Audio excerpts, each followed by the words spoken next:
আকস্মিক বন্যায় দিশেহারা লাখো মানুষ। চট্টগ্রামের 5 জেলায় বিপর্যস্ত জনজীবন, বিশুদ্ধ পানীয় খাবার সংকটে দুর্গতরা। ত্রাণ তৎপরতা জোরদার, 24 ঘন্টার মধ্যে পরিস্থিতি উন্নতির পূর্বাভাস। যোগাযোগ ব্যবস্থা পুরোপুরি বিধ্বস্ত হয়ে গেছে। মানুষের শুকনো খাবারের সংকট, বিশুদ্ধ পানির সংকট। প্রশাসনের তৎপরতা আমি এখনো দেখি না, আমার চোখে দেখি না এখানে কিছু। হ্যাঁ, এমনি লোকাল কিছু লোক মানুষের সাহায্য সহযোগিতা করেছে। নিম্ন আয়ের মানুষ তারা খুব কষ্টে আছে। নতুন করে কোনো কিছু আমাদের সাহায্য দেওয়ার দরকার আছে কিনা সেটা পর্যবেক্ষণ করবো বা ওইভাবে কাজ করবো। বিকল্প না থাকায় মৃত্যু ঝুঁকি জেনেও পাহাড়ে বসবাস লাখো মানুষের। সরকার উদ্যোগ নিয়ে নিরাপদ আবাসস্থল দেওয়ার চিন্তা। পার্বত্য 3 জেলাতে ব্যবস্থা কার্যক্রম বন্ধ আছে। তো এটা যদি শুরু করে, সরকার হয়তো খুব শীঘ্রই শুরু করবে, সেক্ষেত্রে হয়তো তাদেরকে আমরা নিরাপদ আবাসস্থল দিতে পারব। দেখছিলেন প্রধান শিরোনাম। দুপুরের সময় সঙ্গে আছি আমি কাজল আব্দুল্লাহ। এবার অন্যান্য শীর্ষ সংবাদ। দেশের চিকিৎসা ব্যবস্থায় আস্থা ফেরাতে ডাক্তারদের সহায়তা চান প্রধানমন্ত্রী। উপজেলার হাসপাতাল 101 বেডে উন্নীত করার ঘোষণা, প্রান্তিক পর্যায়ে সেবা দেওয়ার আহ্বান। কয়েকদিন বিরতির পর আবারও পুশিনের চেষ্টায় বিএসএফ। পঞ্চগড় ও জয়পুরহাট সীমান্ত দিয়ে 18 জনকে ঠেলে পাঠানোর চেষ্টা রুখে দিল বিজিবি, সতর্ক গ্রামবাসীও। সংকোচনমূলক মুদ্রানীতিতে সুদহার বেড়ে বেসরকারি বিনিয়োগ কমার শঙ্কা, উস্কে দিতে পারে মূল্যস্ফীতিও। ঋণ প্রাপ্তি সহজ করতে তারল্য প্রবাহ নিশ্চিতের তাগিদ।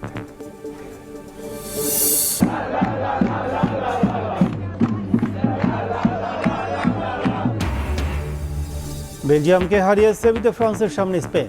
সুইজারল্যান্ড বাধা টপকাতে সকালে লড়বে মেসির আর্জেন্টিনা, রাতে মুখোমুখি কেইনের ইংল্যান্ড ও হল্যান্ডের রনওয়ে।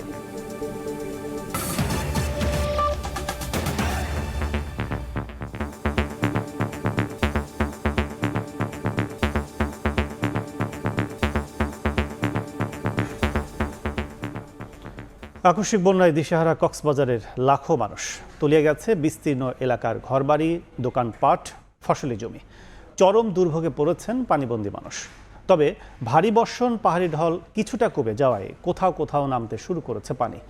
দুর্গতদের অভিযোগ, কিছু এলাকায় এখনও পৌঁছায়নি খাদ্য সহায়তা। ওমর ফারুক, মোহাইমিনুর রহমানের ছবিতে বুলবুল রেজার রিপোর্ট।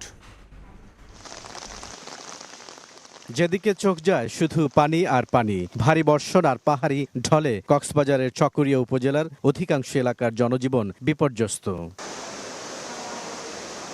উপজেলার লক্ষারচর ইউনিয়নের চিত্র এটি। বাড়িঘরের পাশাপাশি ডুবে গেছে স্কুল, কলেজ, ইউনিয়ন পরিষদ। এ দৃশ্য শুধু লক্ষারচরের নয়, উপজেলার সুরাজপুর, মানিকপুর, কৈয়ারবিল, বড়ইতলী, হারবাং, ফাঁসিয়াখালী, ডুলাহাজারা ও খুঁটাখালী ইউনিয়নের বিস্তীর্ণ এলাকা পানিতে তলিয়ে গেছে। পানিবন্দী জেলার 40টি ইউনিয়নের প্রায় 5 লাখ বাসিন্দা। দিন ধরে পানির নিচে অবস্থান করতেছে। তো আজকে টানা 4-5 দিন বৃষ্টি, অজরও বৃষ্টির কারণে এখানে নিম্নে অঞ্চলে যেগুলো বাড়িঘর আছে সব ডুবে গেছে। যারা আপনার খেটে খাওয়া মানুষ, তাদের দুর্ভোগ পোহাতে হচ্ছে। হালকা পানি কমতেছে, কিন্তু বৃষ্টি তো প্রচুর হচ্ছে।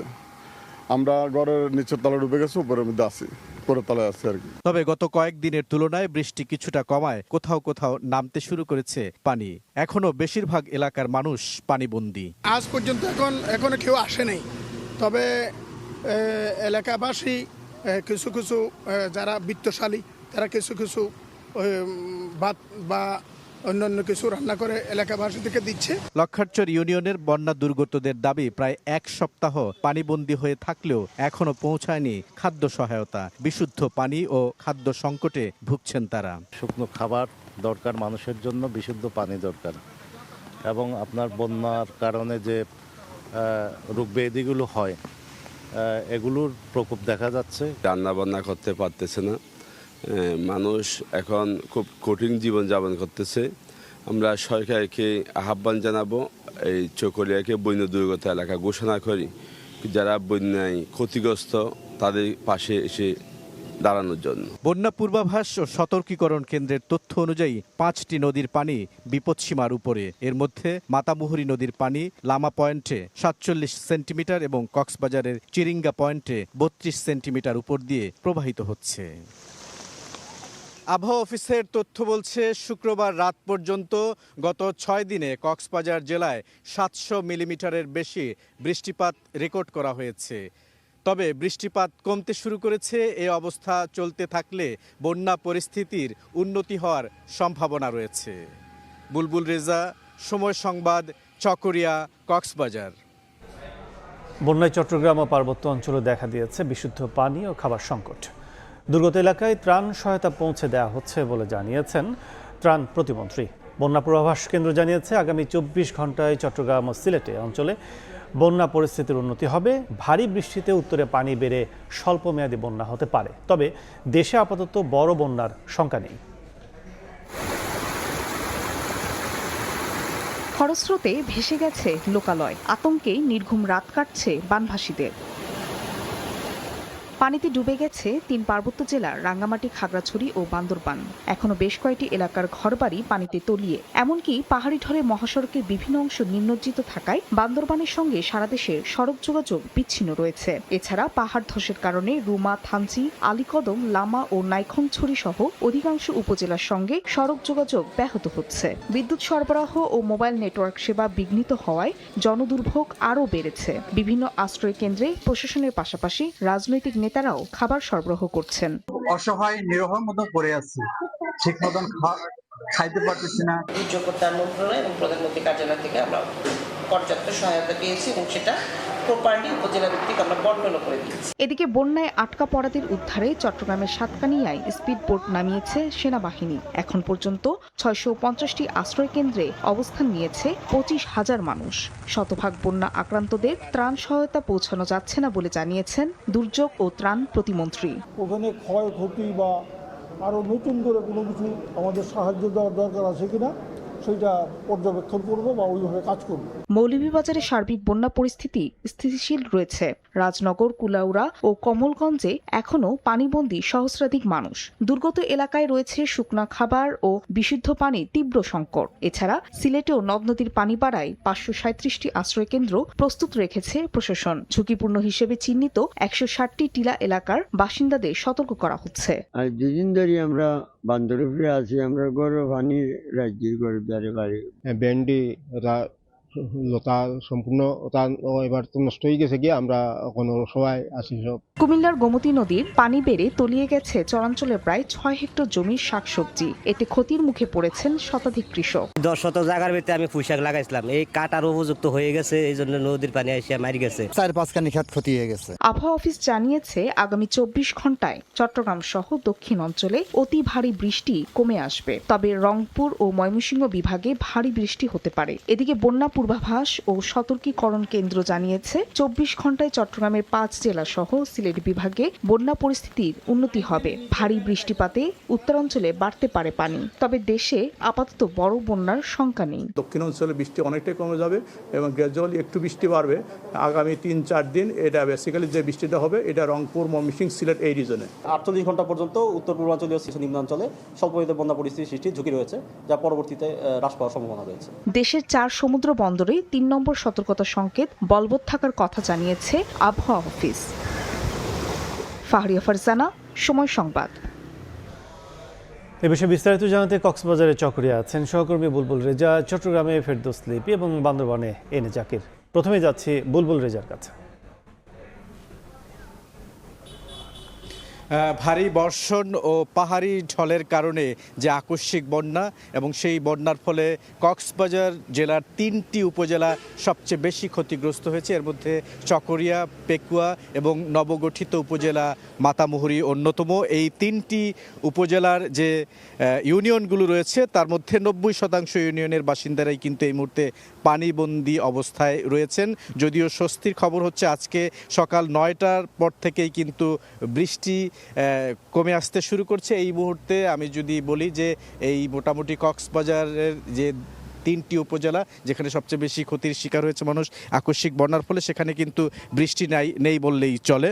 এবং যে মাতামুহুরী নদী, যেই নদীর পানি বিপদসীমার অনেক উপর দিয়ে প্রবাহিত হচ্ছে, সেই নদীর পানির যে স্রোত, সেই স্রোত কিন্তু কিছুটা কম লক্ষ্য করেছি আমরা। অর্থাৎ যদি এই অবস্থা অব্যাহত থাকে আগামী 2-1 দিন বা আগামী 24 ঘন্টা, যেটি আবহাওয়ার পূর্বাভাসে বলা হয়েছে বৃষ্টিপাতের সম্ভাবনা কমে আসবে, তাহলে এই পানি কিন্তু কমে আসতে শুরু করবে। এরই মধ্যে আমরা দেখেছি যে এই উপজেলাগুলোর 3টি উপজেলার, বিশেষ করে আমি এই মুহূর্তে চকরিয়া উপজেলায় রয়েছি, চকরিয়া উপজেলার কয়েকটি ইউনিয়ন আমি ঘুরেছি। সেখানে গতকালকে যে পানির চিত্র ছিল, অর্থাৎ পানিবন্দী মানুষ, তাদের সঙ্গে কথা বলে যতটুকু জানতে পেরেছি তারা নিজেরাই বলছেন যে আজকের চিত্র গতকালকে বা তার আগের 24 ঘন্টার চেয়ে কিন্তু অনেক উন্নতি হয়েছে এবং এই অবস্থা যদি অব্যাহত থাকে তাহলে পানিবন্দী মানুষ যারা রয়েছেন তারা কিন্তু হাঁফ ছেড়ে বাঁচবেন। তবে তাদের একটি অভিযোগও রয়েছে যে এখন পর্যন্ত ত্রাণ সহায়তা আসেনি, তাদেরকে যে পুনরুদ্ধারের যে বিষয়টি, উদ্ধার করা,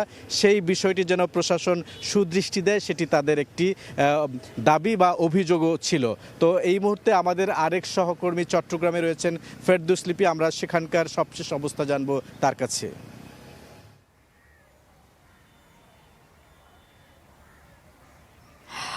সকাল থেকে চট্টগ্রামে কিন্তু সেভাবে বৃষ্টিপাত হয়নি, এমনকি টানা যে বর্ষণ সেটা আসলে গতকাল থেকেই ছিল না। ফলে চট্টগ্রাম নগরীর যে জলাবদ্ধতা, জলজট, সেটা কিন্তু গতকাল থেকেই নেই এবং নিম্নাঞ্চলগুলোর পানিগুলো কিন্তু সরে গেছে এবং যেহেতু টানা 2 দিন ভারী বর্ষণ হচ্ছে না, সে কারণে কিন্তু এই যে জলজট সেই বিষয়টা নেই।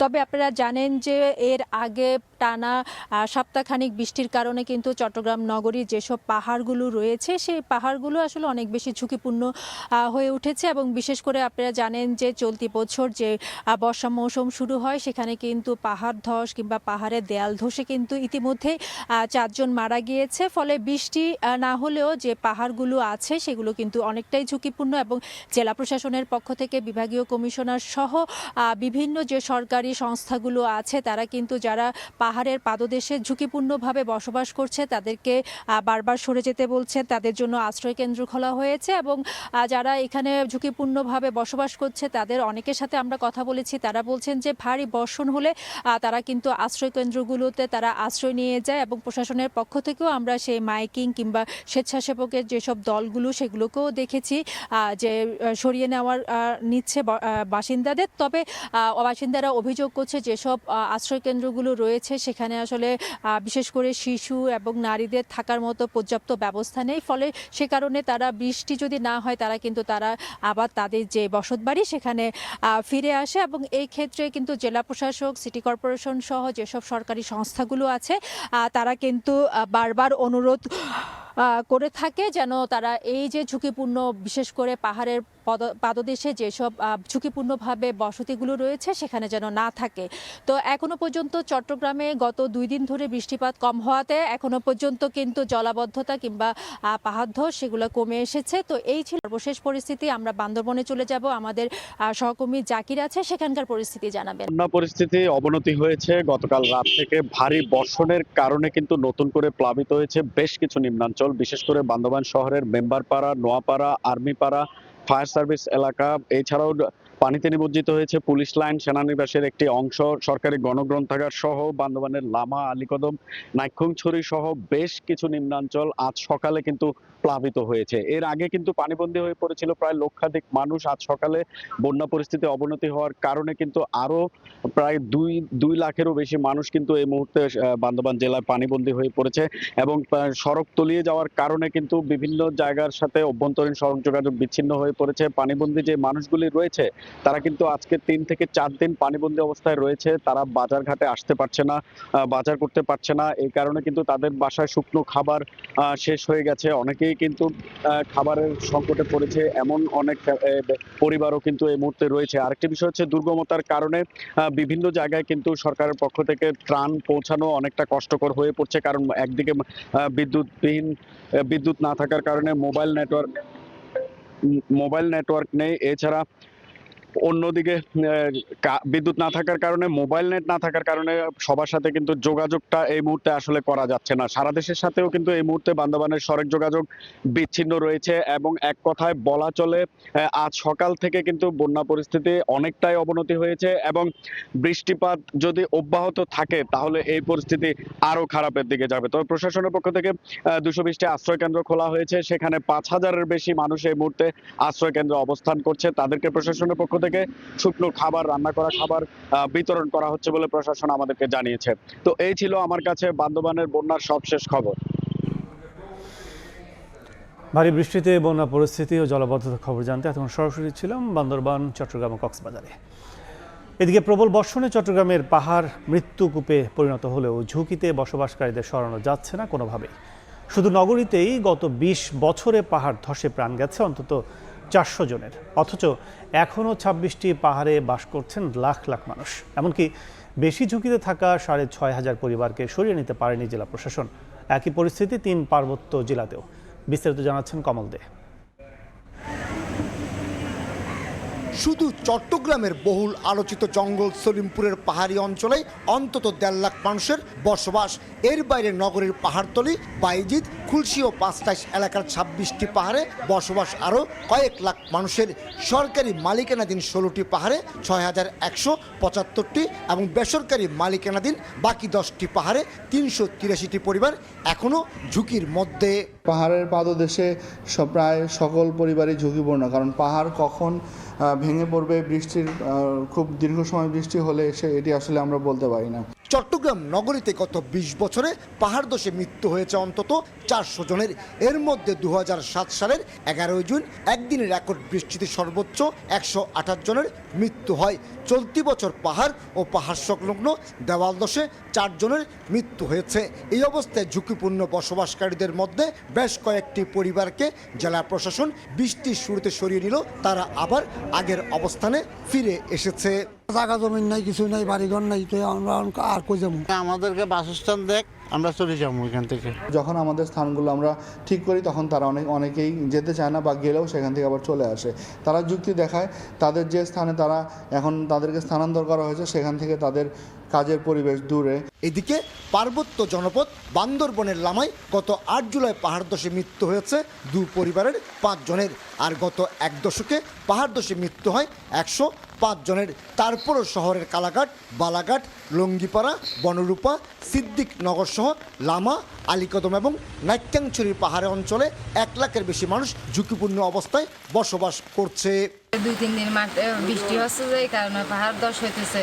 আমরা এখন বাইরে আতঙ্কতে আছি। রাতে তো বিশেষ করে আমরা ঘুমাইও না, পাহাড় ভাঙার কারণে ভয়ে থাকি, বাচ্চা কাচ্চা আছে। সম্মিলিত চিন্তা ভাবনা করে সম্মিলিত প্রয়াসে একটা কিছু করতে হবে, যাতে প্রতি বছর একই দুর্যোগটা বারবার না। অপরদিকে রাঙ্গামাটি পার্বত্য জেলায় ধসের ঝুঁকিতে থাকা ৮২টি পয়েন্টে বসবাস ৫,০০০ পরিবারের। বিগত ২০১৭ সালে পাহাড় ধসে মারা যায় ৫ সেনা সদস্য সহ মোট ১২০ জন। পরের বছর অর্থাৎ ২০১৮ সালে মৃত্যু হয় ১১ জনের। তবে চলতি বছর ৯৭টি স্থানে পাহাড় ধসের ঘটনা ঘটলেও কোনো প্রাণহানি হয়নি। পানি যাওয়ার কোনো জায়গা নাই, রাস্তা দিয়ে যাচ্ছে, বাড়ির কাছ দিয়ে যাচ্ছে, তো ভয় লাগবে না? টাকা পয়সার কারণে হয়তো জায়গা অল্প একটু নিচ্ছি, হয়তো জানি ঝুঁকিপূর্ণ আছে, হয়তো মরণ করে ভয় করতে পারতেছি না। পার্বত্য ৩ জেলাতে গৃহ বন্দোবস্ত কার্যক্রম বন্ধ আছে।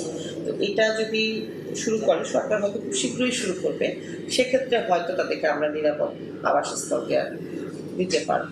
বৃহত্তর চট্টগ্রামের ৫ জেলা চট্টগ্রাম, রাঙ্গামাটি, বান্দরবান, খাগড়াছড়ি এবং পর্যটন নগরী কক্সবাজারে ছোট বড় কয়েক হাজার পাহাড় রয়েছে। কমল দে, সময় সংবাদ, চট্টগ্রাম। অতিবৃষ্টি ও বানের পানিতে প্লাবিত দেশের বিভিন্ন অঞ্চল।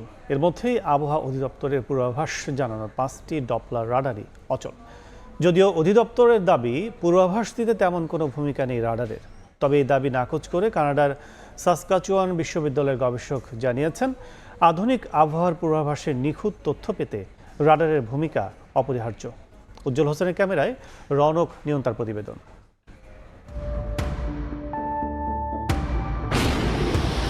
প্রকৃতির রুদ্ররূপ যখন দরজায় কড়া নাড়ে, তখন পূর্বাভাসেই একমাত্র ঢাল। কিন্তু সেই ঢাল যদি নিজেই ভেঙে পড়ে থাকে, তখন বাংলাদেশ আবহাওয়া অধিদপ্তরের 5টি ডপলার রাডারের সবকটি এখন মেয়াদোত্তীর্ণ বা অচল। অর্থাৎ আকাশপথে ধেয়ে আসা যে কোনো আকস্মিক দুর্যোগের সামনে এই মুহূর্তে দেশের 17.5 কোটি মানুষ সম্পূর্ণ অন্ধ। বাংলাদেশের যে রাডারগুলো নষ্ট, এগুলো তো ঠিক করা উচিত, নাহলে ওইখান থেকে ভুল তথ্য আসতেছে। বলতে গেলে কিছুই কাজ না। উপগ্রহ বা স্যাটেলাইট হয়তো মেঘের ছবি দেয়, কিন্তু রাডারের মতো নিখুঁতভাবে বলতে পারে না ঠিক কত মিনিট পর কোন পাড়ায় কত তীব্রতায় আঘাত হানবে বজ্রঝড় বা টর্নেডো। এতে সবচেয়ে দুশ্চিন্তায় পড়েছেন নদীপথের যাত্রী ও সংশ্লিষ্টরা। অনেকে লঞ্চ দিয়ে যাচ্ছে, মাঝখানে একটা বিপদ হতে পারে, তখন বিপদ সংকেত ওরা পেলো না, তখন লঞ্চের যে মালিক ওরা কি ব্যবস্থা নিবে? বাংলাদেশে আপনার যে পরিমাণের এই যে নৌ সেক্টর চলতে আছে, তারপরে চলতে আছে, এটা অবশ্যই দরকার। এখন দুর্যোগপূর্ণ আবহাওয়া, অভ্যন্তরীণ নৌপথ অত্যন্ত সেন্সিটিভ একটা ইস্যু, কারণ আবহাওয়ার তথ্যের ভিত্তিতে আমরা কিন্তু আমাদের বিএসএফ এর মাধ্যমে বিভিন্ন লঞ্চে আমরা তথ্য প্রদান করি, তাদেরকে সাবধান করি। আবহাওয়া দপ্তর থেকে যদি সঠিক তথ্য আমরা না পাই, যদি কোনো তথ্যগত ত্রুটি থাকে, অবশ্যই আমাদের এই নিরাপত্তা বিঘ্ন ঘটবে। কোটি কোটি টাকা ব্যয়ে কেনা এই আধুনিক ডপলারগুলো এখন শুধুই বিশাল কিছু লোহার কাঠামো, কখনো সফটওয়্যার জটিলতা, কখনো ভোল্টেজ ওঠানামা, আবার কখনো যন্ত্রাংশের মেয়াদোত্তীর্ণতা। অজুহাতের তালিকাটা বেশ দীর্ঘ। তাদের মতে আবহাওয়ার তথ্য দিতে রাডারের তেমন কোনো ভূমিকা নেই। এই রাডার এই ফোরকাস্টে এতগুলো ফোরকাস্টে কোনো কাজে লাগে না, একটা টুলস শুধু নাওকাস্টে কাজে লাগে। এটা শুধু একটা সিম্পল একটা প্যারামিটার আবহাওয়া ফোরকাস্টে। তবে কবে নাগাদ ঠিক হবে সমস্যা, এই বিষয়ে যেন কথা বলার কেউ নেই আবহাওয়া অফিসের রাডার দেখাশোনা করার বিভাগে। টানা 2 দিন ধরে ধর্ণা দেওয়ার পর পূর্বাভাস বিভাগের এক কর্মকর্তা রাজি হলেন মুখ খুলতে। তার মতে আবহাওয়ার তথ্য দিতে রাডারের তেমন কোনো ভূমিকা নেই। রাডারের লাইফ টাইম আছে, 3টা রাডারের লাইফ টাইম শেষ হওয়ার পর এগুলি প্রক্রিয়া চলতেছে আবার নতুনভাবে চালু করার জন্য। রংপুরের রাডারটা কয়েকদিনের মধ্যেই চালু হয়ে যাবে। বৈদ্যুতিক গোলযোগ দেখা দিয়েছে, ট্রান্সফরমারে বিকল হয়ে যাওয়ার কারণে ট্রান্সফরমারের কাজ চলছে।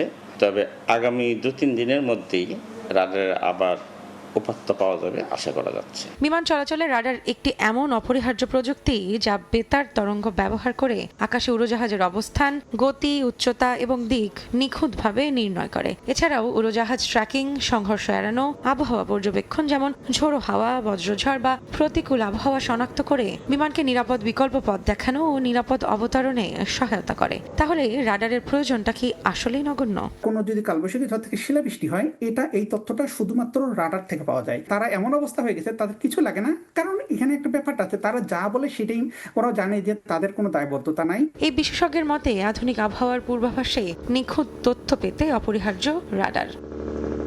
আকাশের মেঘ হয়তো একসময় কেটে যাবে, কোনো একদিন সচল হবে বিকল হয়ে পড়ে থাকা রাডারও, কিন্তু প্রকৃতির আকস্মিক আঘাতে যে অপূরণীয় ক্ষতি হয়ে যাবে তার দায় কে নেবে? ত্রুটিপূর্ণ রাডারের অজুহাতে আমাদের দুর্যোগ মোকাবিলার আসল প্রস্তুতিটাই কি তবে জোড়াতালি রয়ে গেল?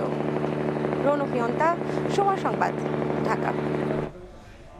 অন্য প্রসঙ্গ, দেশের চিকিৎসা ব্যবস্থায় আস্থা ফেরাতে ডাক্তারদের সহায়তা চাইলেন প্রধানমন্ত্রী তারেক রহমান। ঢাকা মেডিকেল কলেজের প্রতিষ্ঠাবার্ষিকীর অনুষ্ঠানে যোগ দিয়ে তিনি বলেন, প্রান্তিক পর্যায়ে চিকিৎসা সেবা নিশ্চিত করতে উপজেলা হাসপাতালগুলোর 101 বেডে উন্নীত করা হবে। শিশুদের জন্য বন্ধ থাকা হাসপাতালগুলো দ্রুত চালুর ঘোষণা দেন সরকার প্রধান। চিকিৎসক তৈরির বিদ্যাপীঠ, একই সঙ্গে ভাষা আন্দোলন, মুক্তিযুদ্ধ থেকে শুরু করে দেশের প্রতিটি প্রগতিশীল ও গণতান্ত্রিক আন্দোলনের ইতিহাসেও অনন্য অবদান রয়েছে ঢাকা মেডিকেল কলেজের। শনিবার সকালে ঐতিহ্যবাহী শিক্ষা প্রতিষ্ঠানটির 81তম প্রতিষ্ঠাবার্ষিক উপলক্ষে আয়োজিত অনুষ্ঠানে যোগ দেন প্রধানমন্ত্রী তারেক রহমান। সঙ্গে ছিলেন সহধর্মিণী ও ঢাকা মেডিকেল কলেজের সাবেক শিক্ষার্থী ডাক্তার জুবাইদা রহমান। অনুষ্ঠানের শুরুতে স্বাস্থ্য ব্যবস্থার আধুনিকায়নে উন্মুক্ত আলোচনায় অংশ নেন সরকার প্রধান। বিশেষ অতিথির বক্তব্যে ঢাকা মেডিকেল কলেজ নিয়ে স্মৃতিচারণ ও প্রতিষ্ঠানটির সাফল্য কামনা করেন ডাক্তার জুবাইদা রহমান। একটি আশ্বস্ত করার বাক্য একটি ওষুধের মতো কাজ করে। চিকিৎসা বিজ্ঞানের ভিত্তি জ্ঞান হলেও চিকিৎসা পেশার প্রকৃত ভিত্তি মানবিকতা। আগামী 20 বা 25 বছর পরে আমরা ঢাকা মেডিকেল কলেজকে দক্ষিণ এশিয়ার অন্যতম শ্রেষ্ঠ চিকিৎসা শিক্ষা, গবেষণা ও উদ্ভাবনের কেন্দ্র হিসেবে দেখতে চাই। বক্তব্যে প্রধানমন্ত্রী বলেন, এবারের বাজেটে স্বাস্থ্য খাতকে বিশেষ গুরুত্ব দেওয়া হয়েছে। স্বাস্থ্য খাত নিয়ে সরকারের বিভিন্ন পদক্ষেপ তুলে ধরেন তিনি। Prevention is better then cure, এটা আমরা প্রত্যেকে জানি। এটার জন্য আপনারা যারা ডাক্তার আছেন তারা আপনারা অবশ্যই ভালো করে জানেন। সরকার এই নীতিতে সবার কাছে আমরা স্বাস্থ্য এবং চিকিৎসা সেবা, এই নীতির ভিত্তিতে আমরা জনগণের দৌড় গোড়ায় পৌঁছে দিতে চাই। শিশু হাসপাতাল চালুর কথা জানিয়ে সারা দেশে 1 লাখ স্বাস্থ্যকর্মী নিয়োগের কথা জানান সরকার প্রধান। রোগীদের চিকিৎসা সেবা নিশ্চিত করতে আমরা আরও 5,000 MBBS চিকিৎসক নিয়োগের কার্যক্রম আমরা শুরু করেছি। সরকারি পর্যায়ে আরও 25,000 মিডওয়াইফ নিয়োগের পরিকল্পনা নিয়েছি। প্রায় 1 লক্ষ হেলথ কেয়ার অ্যাপয়েন্ট হবে। এই হেলথ কেয়ারের যেটা 80% আমরা চাইছি নারীদেরকে অ্যাপয়েন্ট করতে।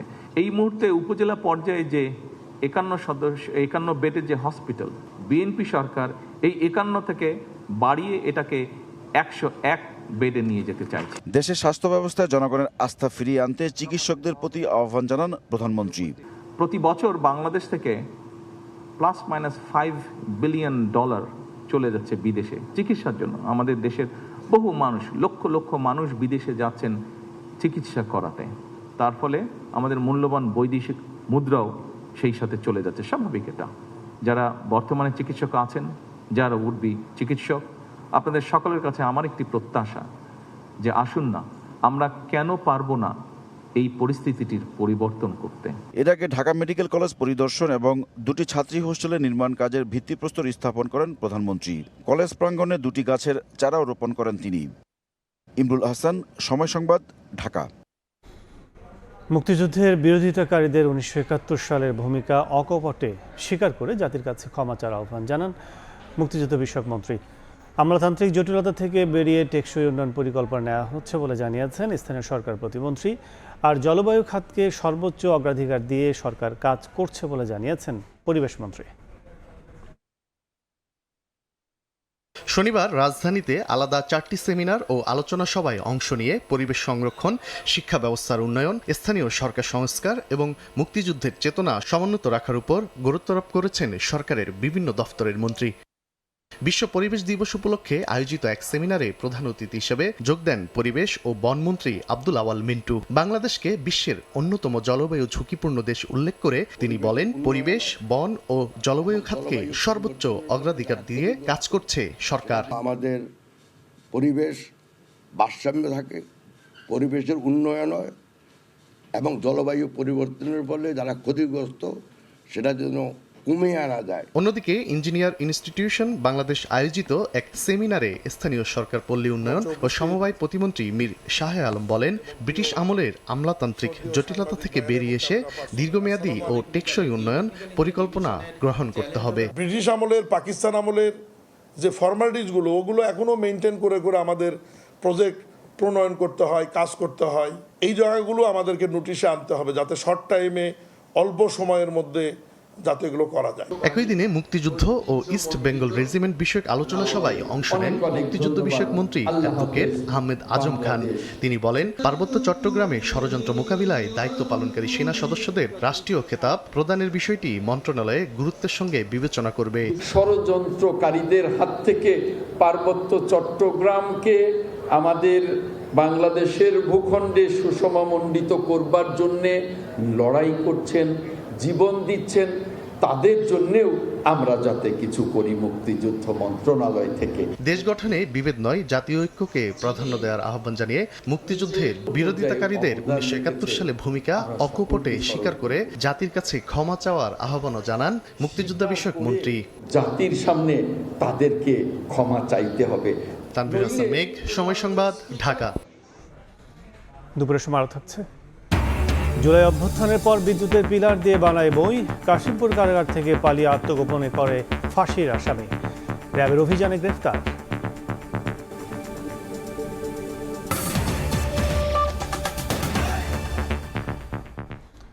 জয়পুরহাট সীমান্ত দিয়ে ফের পুশিনের চেষ্টা, গ্রামবাসী বিজিবির বাধায় শূন্য রেখায় অবস্থান করছেন নারীসহ 3 জন। বিস্তারিত জানাতে জয়পুরহাট থেকে যুক্ত হচ্ছেন সহকর্মী শহীদুল ইসলাম সবুজ। করছি জয়পুরহাট সদর উপজেলার ভুটিয়াপাড়া সীমান্ত এলাকায়। এখানে পশ্চিম রামকৃষ্ণপুর এলাকায় 275/8 সাব পিলার এলাকা দিয়ে গত রাত 3টা-4টার দিকে ভারতীয় সীমান্তরক্ষী বাহিনী বিএসএফ সদস্যরা 5 জনকে পুশিন করে বাংলাদেশে। আর বিষয়টি একেবারে ভোরের দিকে স্থানীয় গ্রামবাসীরা জানতে পেরে বিজিবিকে খবর দেয়। বিজিবি তখনই তাৎক্ষণিকভাবে ঘটনাস্থলে এসে তারা তাদের সঙ্গে আনসার সদস্য এবং গ্রাম পুলিশরা এবং গ্রামবাসীরা এসে 5 জনের মধ্যে 3 জনকে তারা খুঁজে পায় এবং আটক করতে সক্ষম হয়। আর তারা স্থানীয়রা বলছেন 2 জন কোথায় গেছে এখন পর্যন্ত তাদের খোঁজখবর নেই। তো এই বিষয়টি নিয়ে এখন 275/8-এর সাবপিলার শূন্য রেখায় বিজিবি বিএসএফ এর সদস্যরা সেই ভুক্তভোগী 3 জন নাগরিককে শূন্য রেখায় অবস্থান করে বসে আছেন। এই অবস্থায় দুপুর 1টা থেকে 1:30 পর্যন্ত বিজিবি এবং বিএসএফ এর উচ্চ পর্যায়ে একটি পতাকা বৈঠক অনুষ্ঠিত হয়। সেই পতাকা বৈঠকে যদিও বা তেমন কোনো ভালো সিদ্ধান্ত আসেনি এবং উপরন্তু বিএসএফ সদস্যরা বলেছেন যে তারা ভারতীয় সদস্যরা এই 3 নাগরিককে পুশ করেনি, বরং বিজিবি তাদেরকে উল্টো পুশব্যাক করার চেষ্টা করেছে। তো এই ছিল জয়পুরহাট সীমান্ত এলাকা থেকে পুশিনের বিষয়ে সর্বশেষ। ভারত থেকে পুশিনের বিষয়ে বিস্তারিত জানতে এখন সরাসরি ছিলাম জয়পুরহাটে। এবার ফিফা বিশ্বকাপের খবর।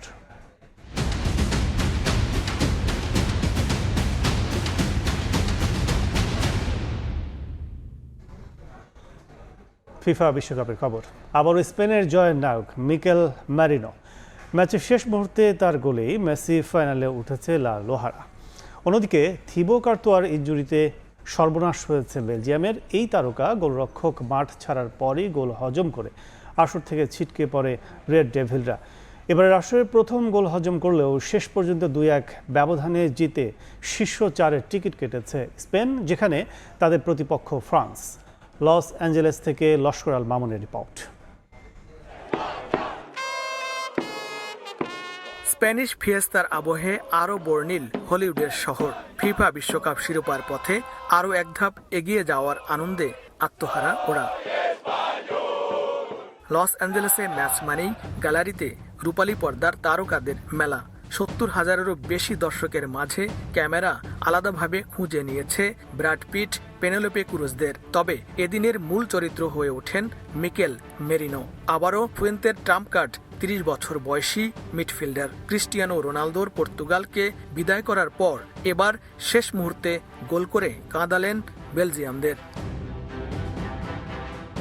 ম্যাচ জুড়ে আক্রমণের পর আক্রমণ করে গেছে স্পেন। বেলজিয়ামের 5টি শটের বিপরীতে মোট 18টি শট নিয়েছে তারা, যার মধ্যে 8টি ছিল অন টার্গেট। 30 মিনিটে ফ্যাবিয়ান রুইজের গোলে প্রথম লিডও ছিল তাদেরই। যদিও সাবেক বিশ্ব চ্যাম্পিয়নদের বিপক্ষে প্রথমার্ধে মাথা নত করেনি বেলজিয়াম। টিমোথি কাস্তানিয়ের ক্রস থেকে শার্লে দি কেতেলারের হেডে 41 মিনিটে সমতায় ফিরে রেড ডেভিলস। এবারের বিশ্বকাপে এই প্রথম গোল হজম করে স্পেন। প্রথমার্ধের পর দ্বিতীয়ার্ধেও প্রতিপক্ষের ডিফেন্ডারদের স্বস্তিতে থাকতে দেয়নি লা রোহা ফরওয়ার্ডরা। Lamine Yamal, Dani Olmo, Mikel ওয়ারজাবালদের সামনে লড়াই করে গেছেন থিবো কর্তোয়া, কিন্তু ভাগ্য সঙ্গ দেয়নি। 71 মিনিটে ইনজুরি নিয়ে মাঠ ছাড়তে বাধ্য হন তারকা গোলরক্ষক। বদলি হিসাবে নামেন সেনে লামেন্স। অনেকটা ব্যাকফুটে থেকেই বাকি সময়টা খেলতে হয়েছে বেলজিয়ামকে। দু দলের 2 পরিবর্তন বদলে দিয়েছে ম্যাচের চিত্র। একদিকে কোর্তোয়ার মাঠ থেকে উঠে যাওয়া, আরেকদিকে মেরিনোর 86 মিনিটে মাঠে নামা। সাবস্টিটিউট হিসেবে নামার 2 মিনিটের মধ্যেই বল জালে জড়ান মেরিনো। কিছুই করার ছিল না কোর্তোয়ার। আর বিশ্বকাপের মঞ্চে নিজেকে প্রমাণের সুযোগ নষ্ট করার হতাশা গ্রাস করে সাবস্টিটিউট গোলকিপার লামেন্সকে। কুবার্সির শট তার হাত থেকে ফসকে গেলে ফিরতি শটে গোল করেন মেরিনো। শেষ পর্যন্ত আর কোনো নাটকীয়তা ছিল না। 2-1 গোলে জিতে সেমিফাইনালের মঞ্চে পা রাখে স্পেন। আর হয়তো বিশ্বকাপ থেকে বেলজিয়ামের এই বিদায়ের মধ্য দিয়েই ডি ব্রুইনা, লুকাকুদের গোল্ডেন জেনারেশনের সমাপ্তি ঘটল। শেষ মুহূর্তের গোলে বেলজিয়ামকে হারিয়ে সেমিফাইনালে উঠেছে স্পেন। সেখানে তাদের শক্ত প্রতিপক্ষ ফ্রান্স। লস্কর আল মামুন, সময় সংবাদ, লস অ্যাঞ্জেলেস স্টেডিয়াম, যুক্তরাষ্ট্র। টানা দ্বিতীয় সেমিফাইনাল নিশ্চিতের মিশনে সুইজারল্যান্ডের মুখোমুখি হচ্ছে আর্জেন্টিনা। দল আর কৌশল নিয়ে কঠিন গোপনীয়তা বজায় রাখলেও আভাস মিলেছে এই ম্যাচে অপরিবর্তিত একাদশ মাঠে নামাবেন স্ক্যালোনি। কিছুটা বদল হতে পারে মেসির পজিশন। অন্যদিকে জয়ের প্রত্যাশায় থাকা সুইজারল্যান্ডের জন্য বড় ধাক্কা জোহান মানজাম্বির অনুপস্থিতি। কানসাসের অ্যারোহেড স্টেডিয়ামে ম্যাচ শুরু হবে রোববার বাংলাদেশ সময় সকাল 7টায়। যুক্তরাষ্ট্র থেকে SM ইকবালের রিপোর্ট। এবারের বিশ্বকাপে যে আর্জেন্টিনা কোয়ার্টার ফাইনাল খেলছে বিষয়টা অনেকটা ঘোরের মতোই। আটলান্টায় ইতিহাস সেরা কামব্যাক না হলে দৃশ্যপট হতো ভিন্ন। সে যাই হোক, সেই স্মৃতি আপাতত পেছনে ফেলে লিওনেল মেসিদের লক্ষ্য এবার শীর্ষ 4-এর টিকিট নিশ্চিত করা। রেকর্ড বলছে সুইজারল্যান্ড কখনোই হারাতে পারেনি আর্জেন্টিনাকে, যদিও পরিসংখ্যান থেকে স্বস্তি কোরানোর কোনো কারণ নেই। কেননা ঠিক একই ধরনের রেকর্ড সঙ্গী করে মিশরের বিপক্ষে মাঠে নেমে বিশ্বকাপ থেকে ছিটকেই যেতে বসেছিল বর্তমান চ্যাম্পিয়নরা। তাই এবার আরও সাবধান টিম ম্যানেজমেন্ট। মহাগুরুত্বপূর্ণ এই ম্যাচের আগে একাদশ সিলেকশন এবং কৌশল নিয়ে বেশ গোপনীয়তা আর্জেন্টিনার টিম ম্যানেজমেন্টের মাঝে। তারপরও আভাস মিলেছে হয়তোবা গেল ম্যাচের অপরিবর্তিত একাদশ নিয়েই শুরু করবেন স্ক্যালোনি। উইংয়ে শক্তি বাড়াতে কিছুটা নিচে নেমে রাইট সাইডে শুরু করতে পারেন লিওনেল মেসি। আর নাম্বার 9-এ এখনো আলভারেজে আস্থা কোচিং স্টাফের। আমরা ভালো, কিন্তু আমাদের আরো ভালো করতে হবে, কারণ আমরা শেষ 2 ম্যাচে 4 গোল হজম করেছি। এই ম্যাচে আমরা সবাই মিলে চেষ্টা করব জয় তুলে নিতে। স্বস্তির বিষয় হলো সবাই ফিট আছে। ম্যাচটা নিঃসন্দেহে কঠিন হবে, কারণ ওরা বেশ ভালো দল। তাই অন্য কোনো কিছুতে কান না দিয়ে ম্যাচেই পুরো মনোযোগ রাখতে চাই আমরা। আর্জেন্টিনার মতো টানা খেলার ধকল আছে সুইজারল্যান্ডের। শেষ ম্যাচটাও তারা খেলেছে 120 মিনিট। তাই ফুটবলারদের মাঝে আছে ক্লান্তির ছাপ। তবে মাঠে নামার আগেই সুইসরা পিছিয়ে গেছে জোহান মানজাম্বির অনুপস্থিতির জন্য। এই বিশ্বকাপে 3 গোল করা এই অ্যাটাকিং মিডের না থাকা মুরাদ ইয়াকিনের জন্য অপূরণীয় ক্ষতির। তারপরও জয় ভিন্ন কোনো কিছুই ভাবছে না সুইজারল্যান্ড। আমরা বর্তমান বিশ্ব চ্যাম্পিয়নদের বিপক্ষে খেলবো, তবে এটা ঠিক গেল 2 ম্যাচ বলছে ওরা বেশ নড়বড়ে। আমাদের দুর্দান্ত কিছু ফুটবলার আছে যারা রক্ষণে দারুণ পারফর্ম করেছে। মেসিকে নিয়েও আলাদা পরিকল্পনা আছে, আশা করি তা কাজে লাগবে। কথা একটাই, ওদের বিপক্ষে আমাদের মাঠেই জয় তুলে নিতে হবে। এখন পর্যন্ত 7 দেখায় কখনোই সুইসদের বিপক্ষে হারের তিক্ততা না পাওয়া আর্জেন্টিনা জিতেছে 5 ম্যাচে। আর বিশ্বকাপে 2 বার দেখাতেও তাদের জয়ের রেকর্ড শতভাগ, যার শেষটা এসেছে 2014-তে রাউন্ড অফ 16-এ। SM ইকবাল, সময় সংবাদ, যুক্তরাষ্ট্র। গণ অভ্যুত্থানের পর কাশিমপুর কারাগারে সহিংসতা ও অগ্নিসংযোগের সময় বিদ্যুতের পিলার ভেঙে মই বানিয়ে পালিয়ে যান আব্দুল্লাহ শিকদার। এরপর পরিচয় গোপন করে দেশের বিভিন্ন এলাকায় আত্মগোপনে ছিলেন। হত্যা মামলায় মৃত্যুদণ্ডপ্রাপ্ত এই আসামি। তবে গোয়েন্দা তথ্য প্রযুক্তির সহায়তায় তাকে গ্রেফতার করেছে র্যাব 4।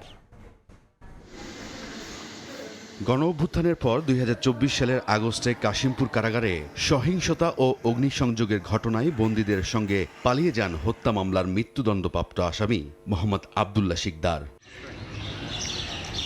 দীর্ঘদিন আত্মগোপনে থাকার পর গোয়েন্দা তথ্য ও প্রযুক্তির সহায়তায় রাজধানীর দারুস সালাম এলাকায় তার অবস্থান শনাক্ত করে শুক্রবার বিকেলে অভিযান চালিয়ে তাকে গ্রেফতার করে র্যাব 4।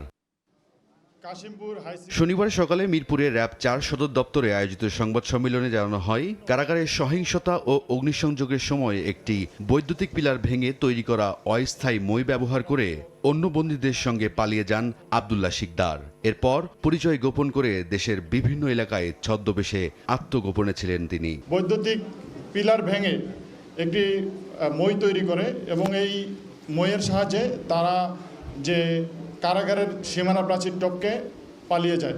র্যাব জানায় 2021 সালের সুদের টাকা আদায়কে কেন্দ্র করে এক ব্যক্তিকে হাতুড়ি ও কুড়াল দিয়ে হত্যার ঘটনায় আব্দুল্লাহ শিকদার সহ 3 জনকে মৃত্যুদণ্ড আদেশ দেন আদালত। ওই রায়ের পর থেকেই তিনি দণ্ডপ্রাপ্ত আসামি হিসেবে কারাগারে ছিলেন। গোপালগঞ্জের টুঙ্গিপাড়া থানায় তার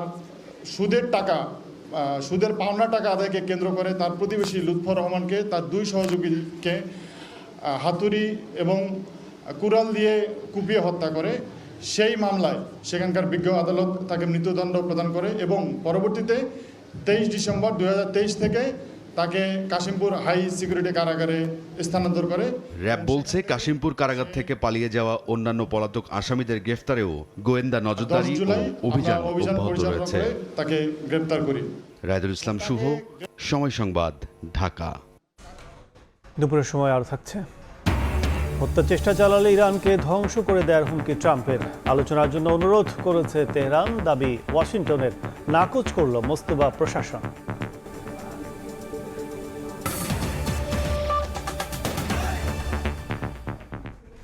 এবার বাণিজ্য সংবাদ।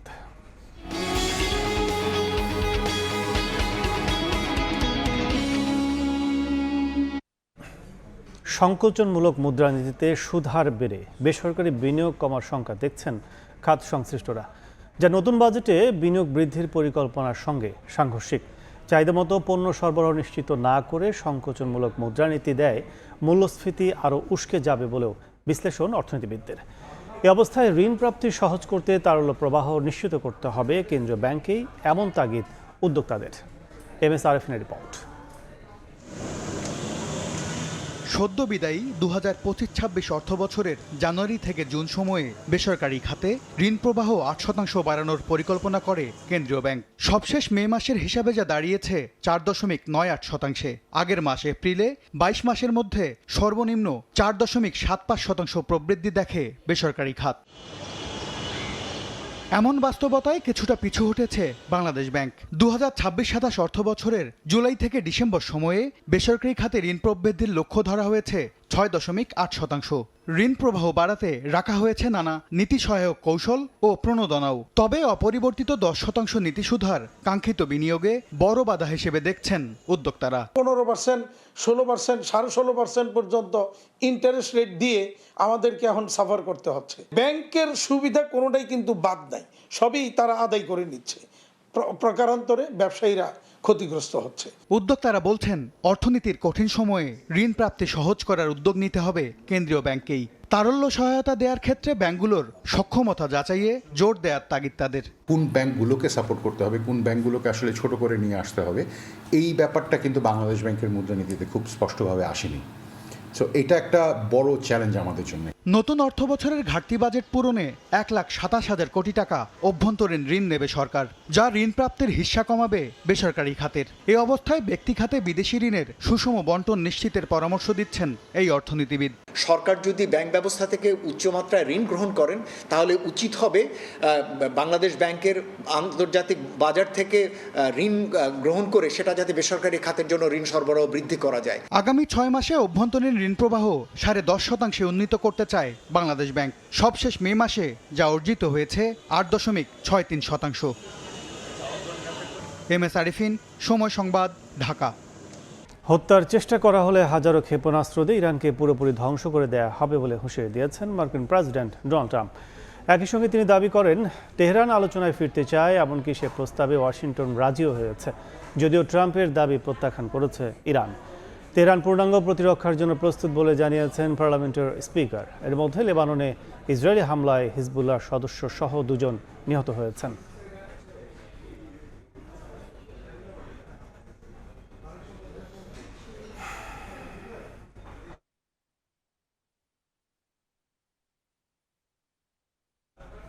আবারও ফিফা বিশ্বকাপ প্রসঙ্গ।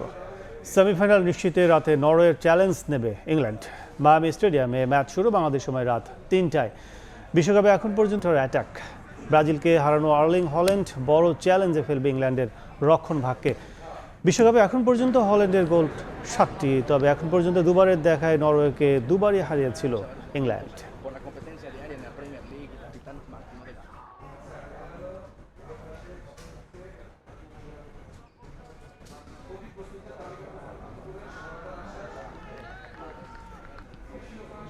পর্যায়ে শীর্ষ সংবাদগুলো জানিয়ে দিচ্ছে আরেকবার।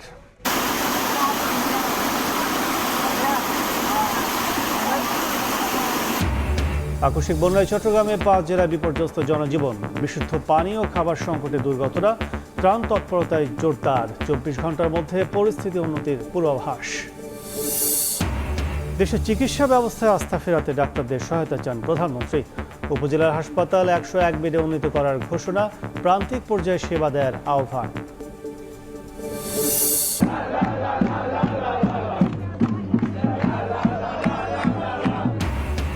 বেলজিয়ামকে হারিয়ে সেমিতে ফ্রান্সের সামনে স্পেন। সুইজারল্যান্ড বাধা টপকাতে সকালে লড়বে মেসি আর্জেন্টিনা। রাতে মুখোমুখি কেইনের ইংল্যান্ড ও হল্যান্ডের নরওয়ে।